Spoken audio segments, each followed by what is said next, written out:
كنت بجهز فيديو عن الايزينوفيليك لانج ديزيز او امراض الرئه اللي بيبقى فيها ايزينوفيلز عاليه، ولكن قلت في الاول نتكلم عن الايزينوفيل او صوره الدم عموما. بص، احنا كدكاتره بنحب صوره الدم. صوره الدم دي في معلومات كتيره، مش مجرد انيميا فقط. اللي عايز يعرف من صوره الدم الانيميا فقط ده ممكن يكون العوام، انما الدكتور بيبص على حاجات كتير جدا في صوره الدم.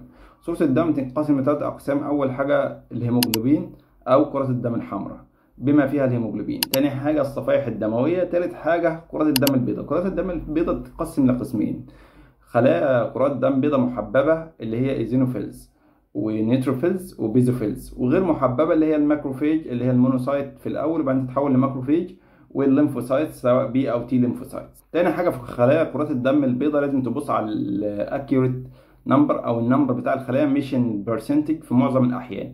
يعني ممكن تكون البرسنتج قليله بس الرقم مظبوط، فبص على الرقم بتاع الخلايا كام خليه في الملي لتر او الديسي لتر على حسب اليونت، ولكن بص على عدد الخلايا.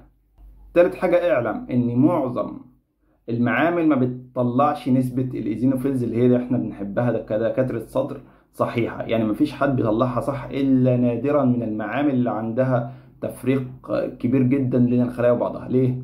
السبب إن الأجهزة بتقسم الخلايا لخلايا محببة وغير محببة، وبعدين تفرقهم بالحجم وهم قريبين في الحجم، فبتلخبط الإيزينوفيلز مع البيزوفيلز مع النيتروفيلز. فما تعتمدش عليها إلا لو الدكتور فرض العينة وعد الكرات بنفسه عشان خاطر يطلع لك الفرق بين الايزينوفيلز والبيزوفيلز والنيوتروفيلز. ده حاجة مهمة جدا جدا، ودي عبارة عن مقدمة لفيديو الايزينوفيليك لانج ديزيز او الحاجات اللي بيحصل فيها زيادة في الايزينوفيلز. هيكون فيديو رائع ان شاء الله، هجمع فيه جميع الامراض تقريبا اللي بتعمل كده. والسلام عليكم.